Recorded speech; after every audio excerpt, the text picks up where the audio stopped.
Greetings. This is Positivologist Lynette Turner, and welcome to the Positivologist is in the house. Come on in, have a seat in your most comfortable chair, have a cup of coffee, a cup of tea, put your feet up, relax, breathe, and thank you so much for joining me. If you'd like to connect with me after the show, you can do so via my website at www.positivebliss.com. So this is a show, The Positivologist is in the house, that focuses on living our lives from a positive perspective. Now, this isn't easy all the time. We can't stay in the positivity zone 100% of the time, but we can make a conscious effort each day when we wake up to live our lives positively.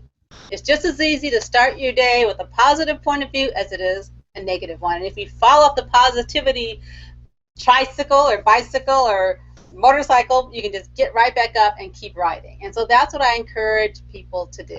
All we can do is the best we can do every day, and let's do it in a positive way.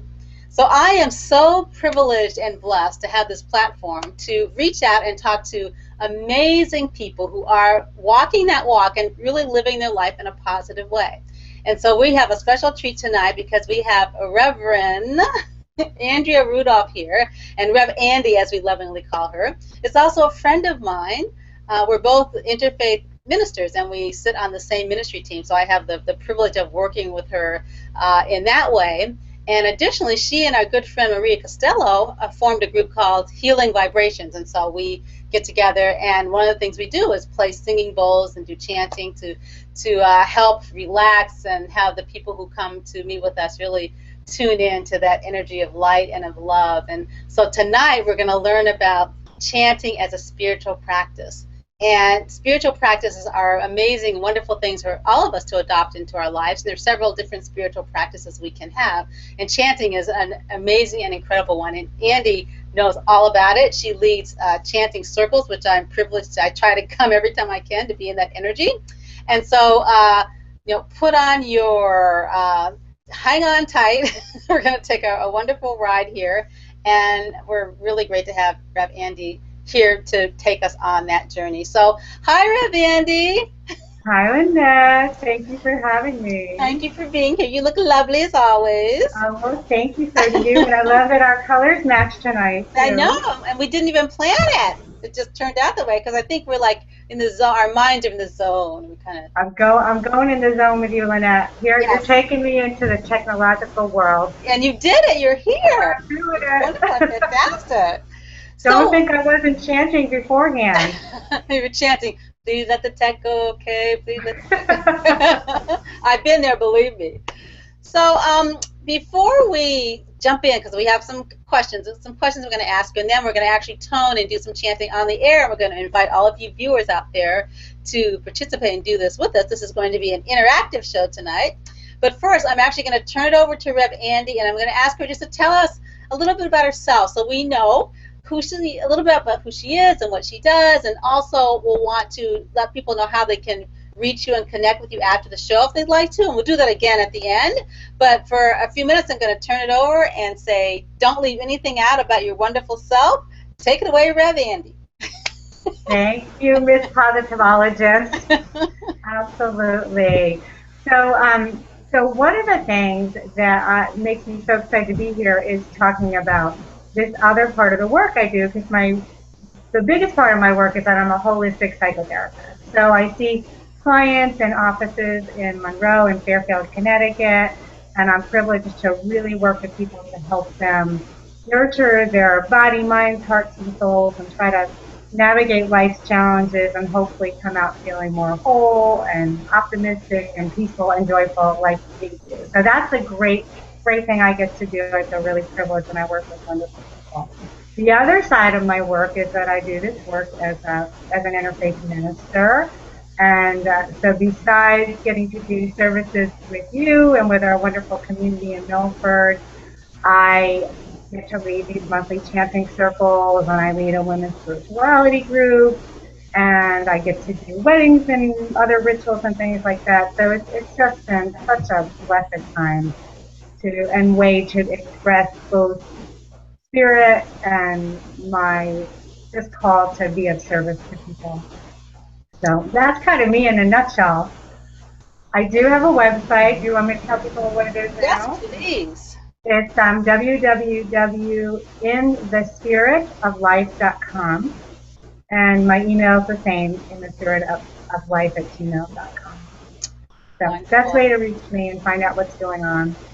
Just to check out the website. Okay, and we'll tell folks about that again at the end. So I want to go back for a second because you said you were a holistic counselor. How is that different from like a regular counselor? What modalities or what things do you do that make it holistic? Holistic. Well, I think because of my spiritual leaning, I really bring a lot of the spiritual piece into it. So, I don't want to kind of pigeonhole traditional psychotherapists because most of us are so eclectic. But bringing in spirituality, what it means to connect to greater meaning, or for some people, a greater power, a higher force, or different dimensions of understanding that isn't typical in traditional therapy. And so I teach mindfulness, I teach meditation, I will bring chanting in if that works for people, if prayer is part of it, somebody's practice. And I really look at the biggest, widest perspective of our having journeys and finding meaning in our life from whatever our story is and our life circumstances, and how we can grow and transform ourselves so that we can really be empowered to be our best selves and live our best life. And so it really is, it changed a lot when I brought the spirituality in for myself and for my clients, because I don't see myself as being the fixer, which many of us in the helping profession see ourselves. I see myself as being a guide to help people find their own wisdom and their own strength, and just helping them build their toolboxes. So it's always fun to see what people already bring to the table in terms of their tools and strengths, because everybody has gone through life and dealt with all sorts of interesting challenges and circumstances. So I think that would be I think that would be empowering for people to sort of play a role in their own, life and figuring out what they want to do or how they want to do it. So, I like that. Well, thanks for that. Thanks for that explanation. Now I know. Thank you for sharing. Letting me share. You bet. So, if I said to you, what is chanting, which is what I'm saying to you, how would you describe it? Well, I would say that there are actually a couple of really good quotes from significant chanting teachers and people out there right now that I'll read to you. Okay. But in general, what it is it's using voice or sound to create vibrations. You don't have to be a singer. I think that's one of the things that really misleads people or steers them away from even trying or engaging with it. It's just like, well, I don't sing, or I don't know how to sing, or I'm not good at it. Chanting is really creating vibration with our voices and with our breath, and it's very powerful practice, almost primal, because if you think about drums, which has a membrane, like our bodies are membranes, and when we move our breath across our body and our mouths, we're moving against membranes. So it really is a way to create sound and vibration. It has tremendous healing power within, and also helps us to kind of shut our minds off a little bit or slow down. That's true with music in general. If it's fast music, we kind of get more energized, and if it's slow, we slow down. And so creating it ourselves makes it that much more powerful because we're doing it from the inside out. And I believe there's like no wrong way to do it, right? I mean, you can't chant wrong. Well, it's interesting that you say that. I feel that way, and many people do, but there are chanting practices that are very precise, because in the roof of our mouth are these meridian points, these energy points that want to be activated or are trying to be activated in different chanting practices, and mantra, which are different words or phrases. So by doing that and doing it really precisely in some chanting practices, we're activating the hypothalamus gland and the pituitary gland and all sorts of hormones. Yeah, there's a whole technology and science to it that I'm only just learning about more. Well, I didn't even know. I mean, I know about the meridians, other parts of my body. You know, like I know different pressure points, different meridians, but I did not realize that we had them in our mouth. Yeah, the roof of the mouth. So some of the chanting like has the tongue touching the top of the mouth with that in mind to activate these pressure points. Yeah. Yeah. So let me read you. Can I read you these two quotes? Please. They're so profoundly beautiful and powerful, because not only is chanting this practice, but it also is the idea of kind of accessing the divine or higher consciousness. So this one's from Krishna Das, who's one of the leading chanting specialists or gurus around now. Lots of beautiful music and chants, and teaches it. And he says, chanting is a way of getting in touch with yourself. It's an opening of the heart and letting go of the mind and thoughts. It deepens the channel of grace, and it's a way of being present in the moment.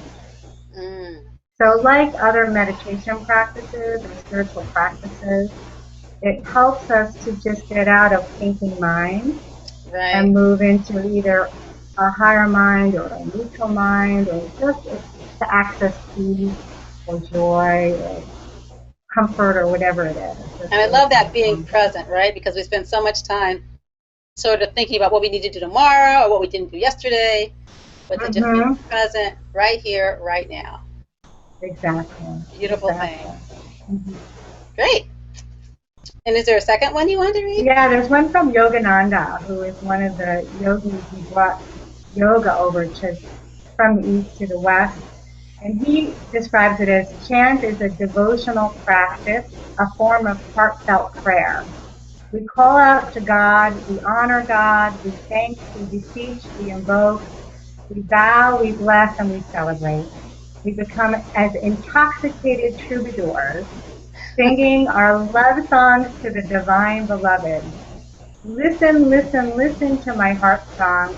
I will never forget you. I will never forsake you.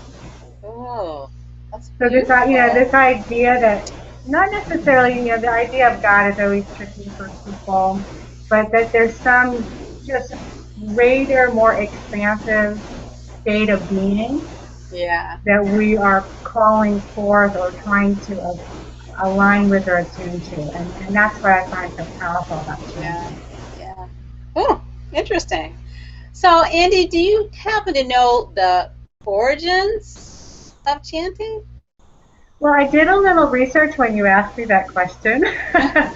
I had, off the top of my mind, you've heard Gregorian chants, and you've heard chanting in lots of different traditions. Judaism, thousands of years of chanting. Davening, it's called, a prayer, just chanting from that perspective. In Hinduism and Buddhism, there's lots of chanting. So it's thousands of years old, and again, it's very primal. Even if you think about mothers rocking an infant, and it's like, baby, baby, just something like that. Or when we eat something that's delicious, we say, there's just something really primal about it that has come through. The other thing is this idea of the oral tradition. So using sound and the voice to transmit stories or wisdom or prayer. We can hold notes much longer when we chant them or we sing them as opposed to speaking them. So, and it also unites us. We can do it together. So I think that, looking at some of the origins of that, it was both in terms of devotional practice, communal, connection for community, and also the idea of elevating to a different state of consciousness that really comes through so many wisdom traditions from all around the world. Yeah, because I had when you talk about communal, I had a question about whether it's something one does alone or something one does in a group, or I guess it could be. I mean, I do it alone and I do it in a group, so I think we could do both. Yeah. Absolutely. I mean, again, I think that what I find with these practices is doing them alone, there's it gives us our own benefits. When we do chanting practice in a group, there's a certain energy that's created. Just like if you light multiple candles, there's a brighter light. The same thing happens energetically and vibrationally with chanting. Not necessary for sure. Oh, I'd say for sure in your chanting circles. Well, thank you, my dear. Yeah. No, you literally can feel, I can feel the vibration just rise, and it just, you feel energized, you feel collectively as one, and you just feel centered and peaceful and blissful. That's the word that I always think of when I'm chanting, is blissful. It is powerful to share it. It really is. Yeah. And that brings me to kirtan, which comes from the yogic tradition, is a call and response chanting practice. And I'm not sure where that started, but that obviously is a communal experience, because you have a primary chanter that's calling out a phrase or singing a phrase or sounding a phrase, and then the group responds. And there's a certain energy that gets created in that call and response experience as well. So Andy, how did you come to embrace this practice? How did you find it, or how did it find you? That's a good question. I have to say, I've been a musician all my life, and I've been singing all my life, so I'm definitely drawn to music. Probably the first time I formally experienced chanting was, again, through yoga practice. I started doing yoga 27 years ago, and many yoga teachers will end a yoga practice with Om, which is described as the universal sound. It has almost all the vowel sounds.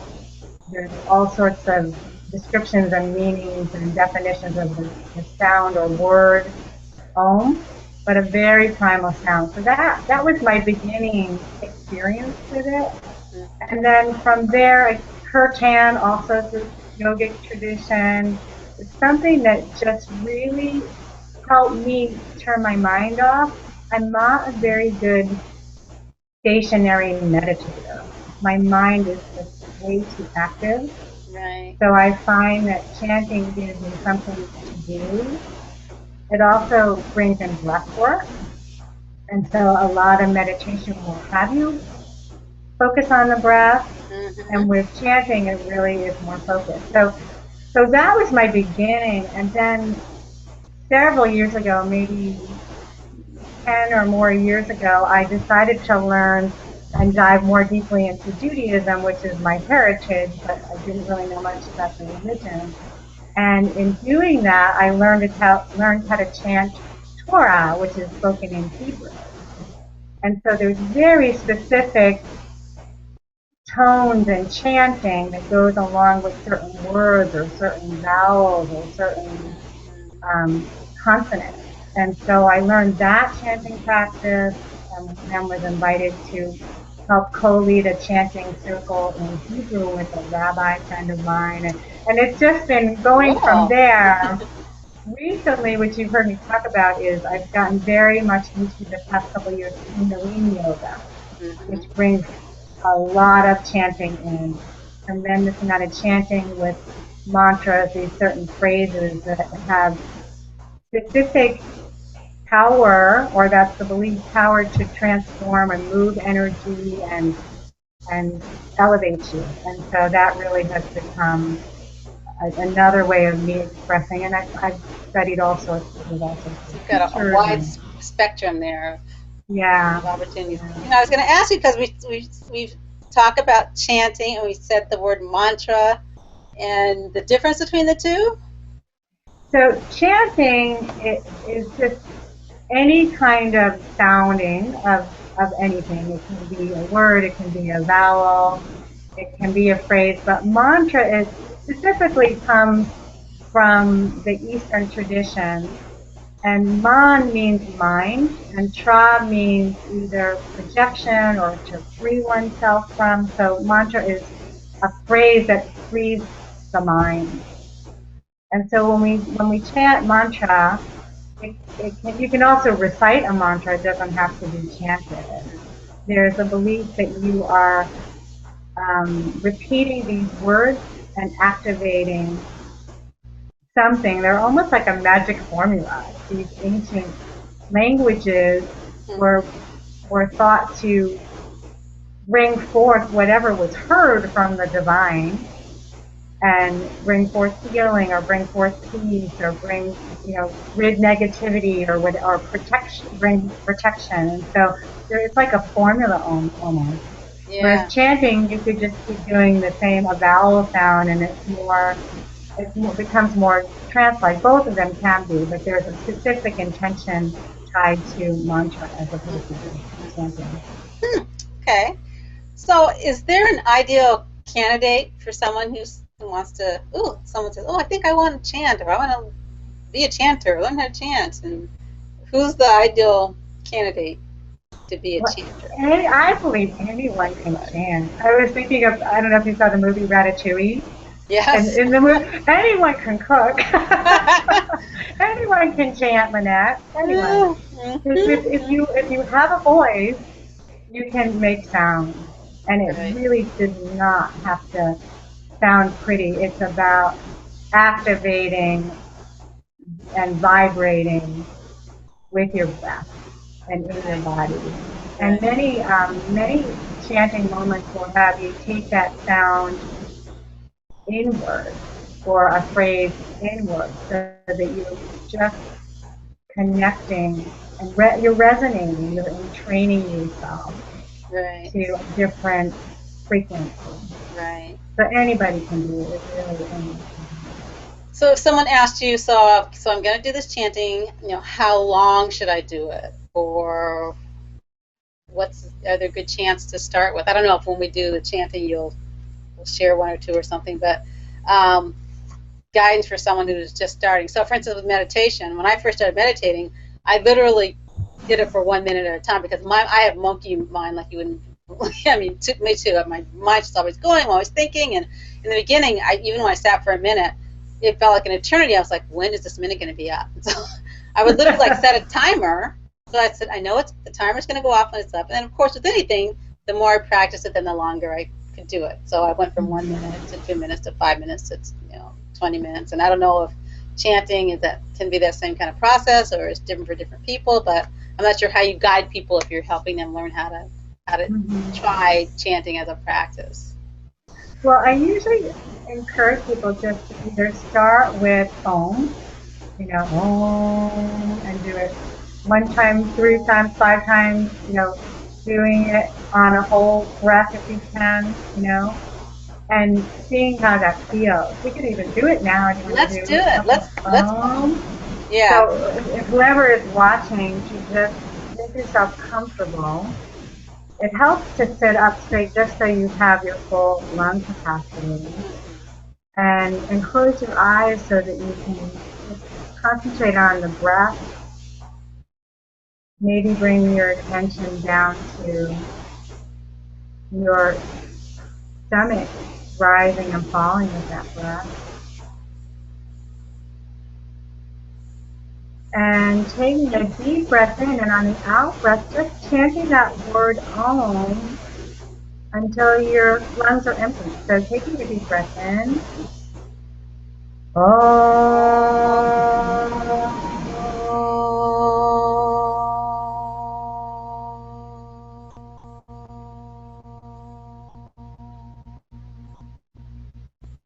And doing it another time, taking a deep breath in.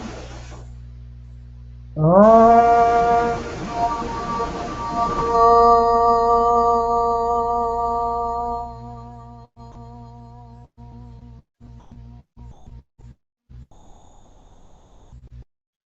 And doing it one more time, and this time really paying attention to the vibrations that you're feeling inside your chest, maybe in your stomach, or just noticing it inside, listening and feeling from the inside. So again, getting yourself comfortable and settled, taking a deep breath in.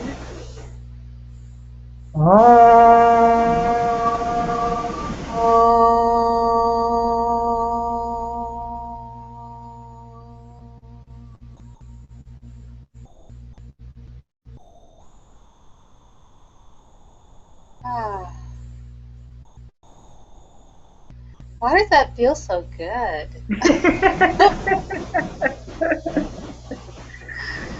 We only did it 3 times. I know. I mean, it just, even just those 3 times, it really just takes me to a zone or a place or a contentment, you know, that, so with something like this, with the Om, you can't probably Om wrong, right? I mean, like you said, it doesn't matter how you sound, doesn't matter how soft or loud, or it doesn't really matter the sound of what comes out, right? It's the intent of what comes out. Exactly. Well, and I'm glad you mentioned intention, Lynette, because one of the things that's really helpful in doing any spiritual practice, but if you set the intention to feel more calm, more peaceful, or more courageous if you're about to go on a live TV internet show that you've never done before.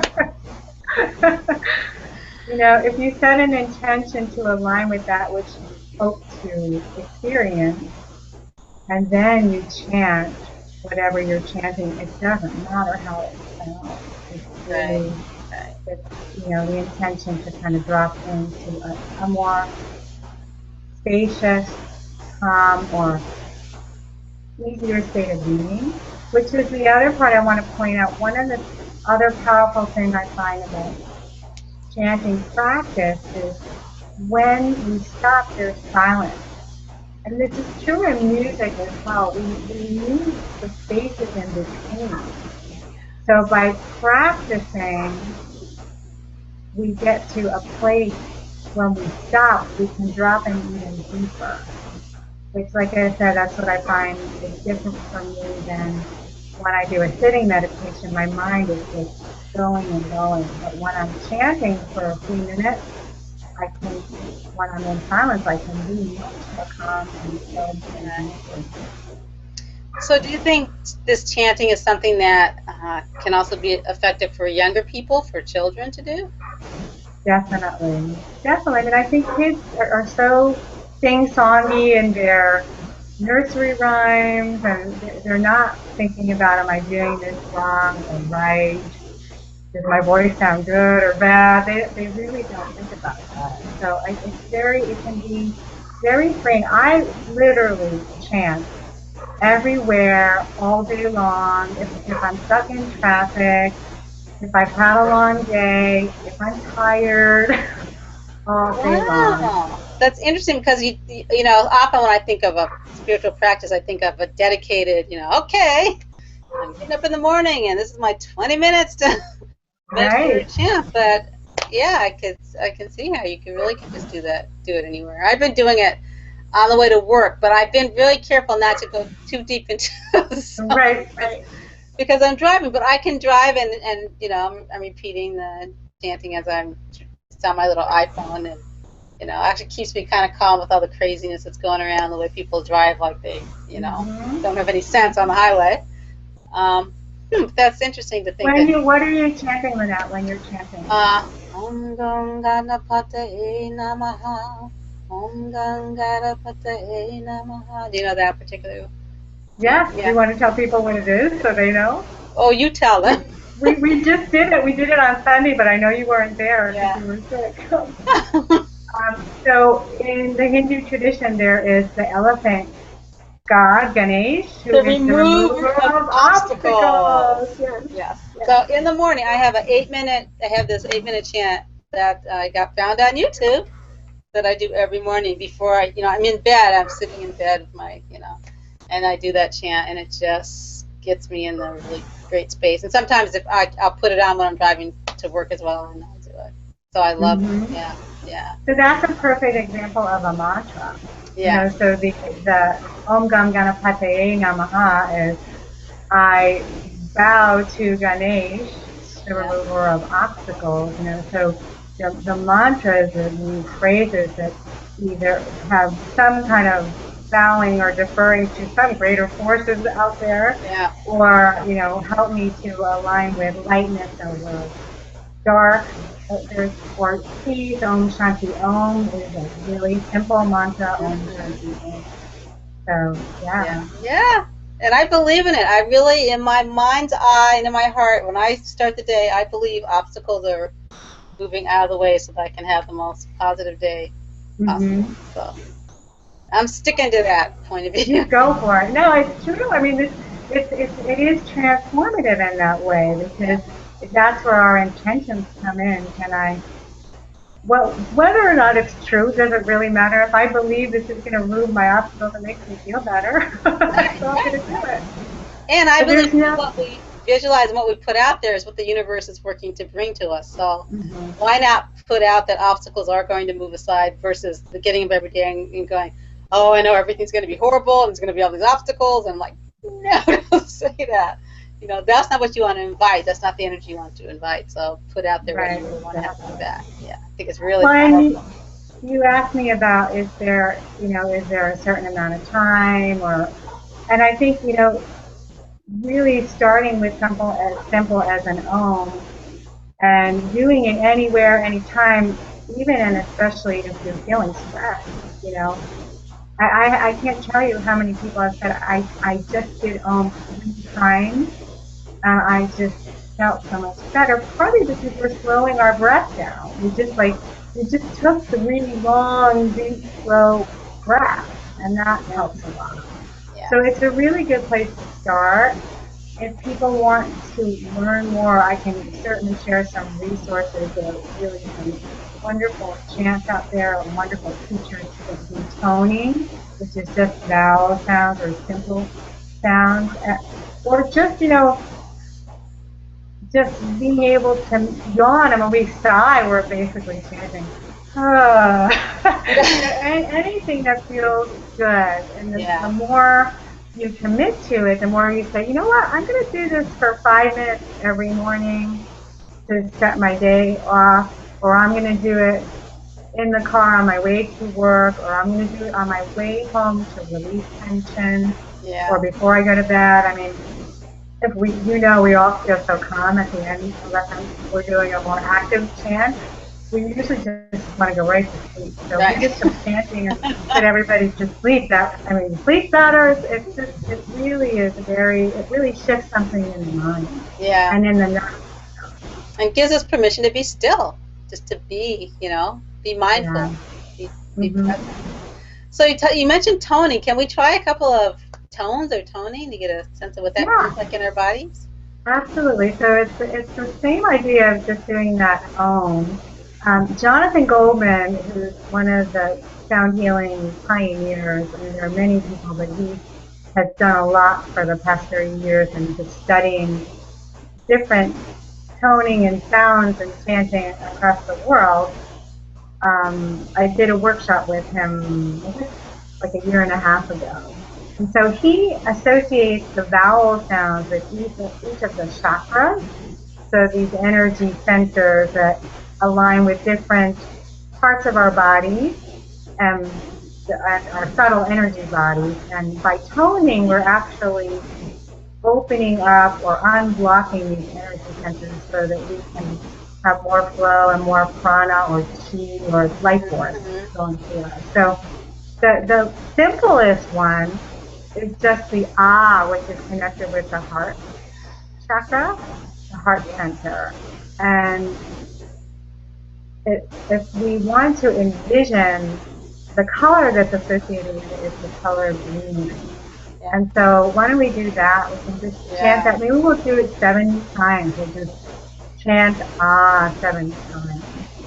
And do And we so imagine our heart chakra being open or inviting or what, or just, absolutely, just imagine that space is open and safe, and that as we are breathing it in, we're expanding, and as we're breathing out, the light is just getting brighter and more expansive. Matter of fact, do you have your singing bowl with you? I do.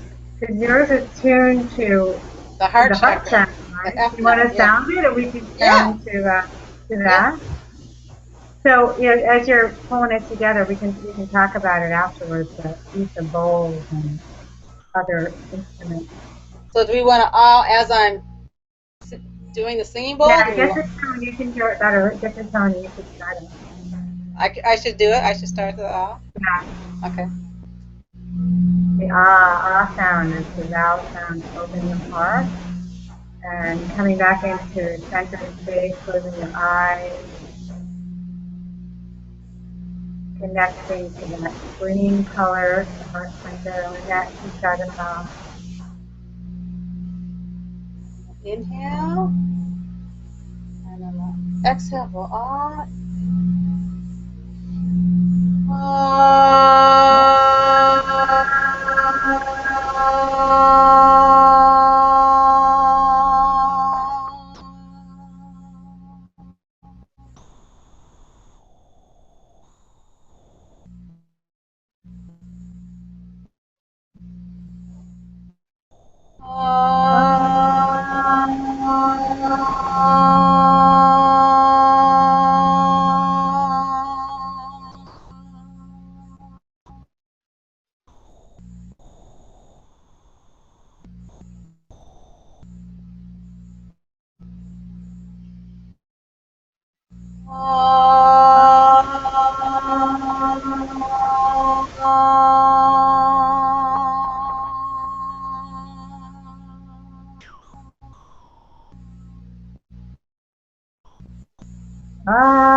So lovely.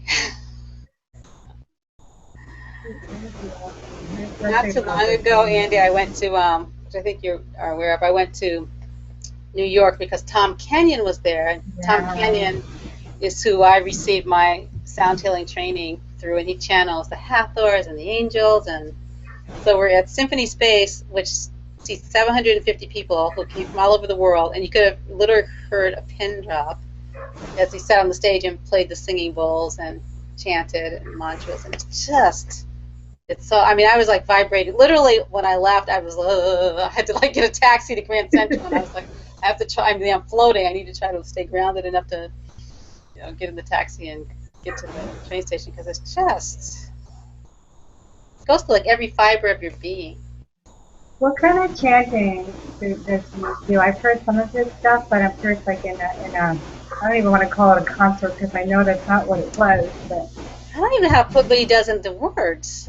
I mean, he's playing the bowl like we're playing it, but at the same time, he's being channeled. So when we were there, so at one point he was channeling Archangel Raphael, which is Archangel of Health and Healing, and he would advise us to focus on different parts of our body depending on who was coming through, and we would feel energy in that body. He channeled our ancestors, and so we can literally feel energy moving through our bones. wow. So it's one of those things that's actually kind of, for me, hard to put into words. It's so much an experiential feeling of the energy. Mhm. You know. And Mhm. it was like 7 years ago when I had the training, and I hadn't been in his presence since then. And when I was there, I was like, oh yeah, this is amazing. And we all can do this. You know, you do it in your circles. We do it in Healing Vibrations group. It's something that I really want people to realize that everybody has the opportunity to do this. This is one of those things where only special people can, only privileged people can Mhm. do this. This is something that's open to everybody, no matter who you are, no matter what your spiritual beliefs are. There's probably, because there's different, as you talked about, maybe you could talk about that a little bit more. There's different kinds of chants. Um, and so connected to different religions and traditions. So Mhm. this gives people an opportunity, yes, to explore what might speak to them specifically. Right, exactly. And I think that you really hit on something, which is this is free. You have your voice with you all the time, and your breath. You know, I mean, we don't necessarily have to go anywhere to do chanting. And like you said, there really is a lot online. YouTube, you can Oh yeah. find all sorts of chants. There's all sorts of um, people out there that have chanting CDs where you can just, if something resonates with you, some of them are in English, some are in Sanskrit, some are in Gurbani, which is from the Sikh tradition, and the Kundalini. There's Jewish chanting, there's Christian chanting, and Latin. I mean, there's just Sometimes it, if I'm in a chanting circle, I don't even know what the meaning is always of what I'm saying. I just know it feels right. yeah. It feels good. Well, and that's what I think is so powerful about chanting in these, especially the ancient languages, because we don't know what it means. So it really is like shutting off our thinking mind. It's just connecting to the vibration, or we're just going into an altered state because we're doing it over and over and over and over Right. again. And we're using our breath and sound. So you don't have to know. Sometimes it helps if you're connecting to the intention to Right. know what you are chanting, but you don't need to. It's about experiencing And I just know it's something greater. healing. I know it's healing. I can see it on people's faces. I've done this sometimes in a corporate setting, and I know it's healing. I call it stress reduction because it is a corporate setting. But I know it's healing. I've used it with people in my own universe, my own realm, to use the singing bowl and then move that energy from the singing bowl into the person who Mhm. is requiring some healing. Or when I do Reiki, either in person or long distance, I will often use the energy of the singing bowl along with the Reiki that works together really well. And then when you pull in the angel energy, forget it. You're just like, Superpower. it's super, yes, it's really super, super powerful. So it's beautiful. As you said, it's great that it's free and it's accessible to everybody and anybody. So we strongly encourage people to explore and find what Yeah, might we work for you. really respond. We respond to sound and feeling. There's a whole yoga of sound. It's called Nada Yoga. It's yoga of sound. Even just listening really closely to music. I mean, that's why we put on the yoga Pandora station that helps us just slow down. Yeah. Sound is so powerful. Think about like cats purr. Cats just purr and they purr and they purr. And the interesting thing is when one of my cats was dying years ago, she was purring. It was almost like this internal massage that we have the capacity to do this healing. We're primarily water. Our bodies are water, and water really transmits sound Right. much more powerfully than solids. So And when you think about how powerful sound is, because all of a sudden I'm thinking about this beautiful, wonderful sound we're making, but also when we hear sounds that are startling or frightful, we respond that way as well. right, I remember right. reading that plants actually react to chanting or sounds of music, and I believe that's true too. hmm I haven't. What I know about plants is they respond to the carbon dioxide that we breathe out. So I don't. I don't. That's You mean when I some of my name science. my plants and sing to them? Is that? I believe that. I believe they're getting a good positive energy too, for sure. But I also Yeah. know they're getting carbon dioxide, so I can't answer that. Maybe the I, combination of the two. I don't know for sure, but I do know, like when I went to the Jonathan Goldman sound healing workshop, he and his wife Andy Goldman actually showed these photographs where they would chant certain things and it would create these images. You know how, I mean, even in the ancient scriptures in the Bible, it said, God spoke and created, right? Yeah. We can see, like if you tap on a drum and there's sand, right? The sand bounces. So it Right. really there's that really creative, transformative, and if we put positive intention, Yeah. healing Yeah. power, why not plant? Sure. And why Awesome. not use it for ourselves That's too, right. really? Yeah. No. Absolutely. Nurture ourselves. Heal ourselves. Hmm. So is there like a specific chant or anything that we could try? I know we talked about maybe there being something you might teach us that we would give a shot on the air.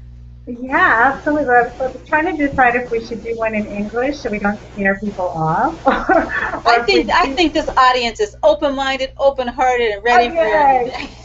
Well, you know what? I'm thinking a really simple mantra. The Om Shanti Om is really just easy and simple.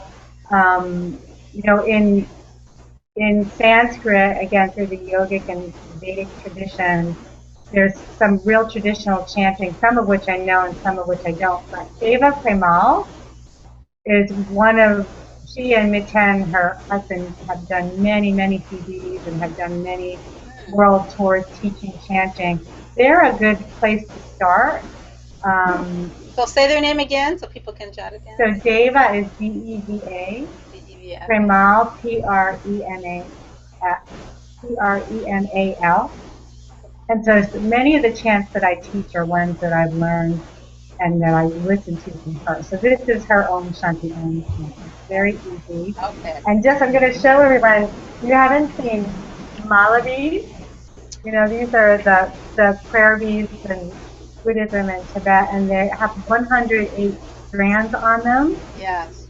And so sometimes when we do our chanting circle, and we can do this Om Shanti Om, is it okay to do this for like 3 or 4 minutes, or we don't want to go Yeah, that we long? have like 8 minutes, so we're good. Okay, so if we chant a phrase for 108 minutes, the belief, or 108 beads, 108 times, there are these nadis, which are these energy meridians that flow through our body and center in our heart.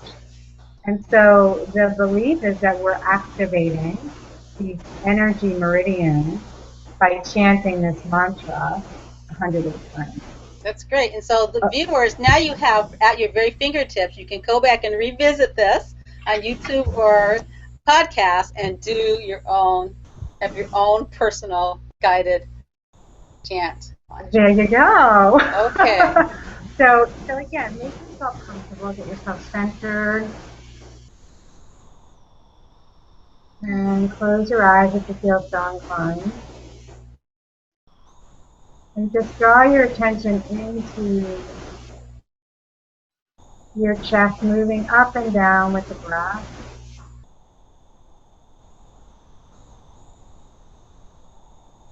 Setting intention to align with peace. Om Shanti Om Shanti. And just coming into the present moment. And so let me begin, and when you get the chant, join me in it. And at home, do it as well. Om Shanti Om, Om Shanti Om, Om Shanti Om, Om Shanti Om, Om Shanti Om, Om Shanti Om, Om Shanti Om, Om Shanti Om, Om Shanti Om, Om Shanti Om. Om Shanti Om, Om Shanti Om, Om Shanti Om, Om Shanti Om, Shanti Om, Shanti Om, Shanti Om, Shanti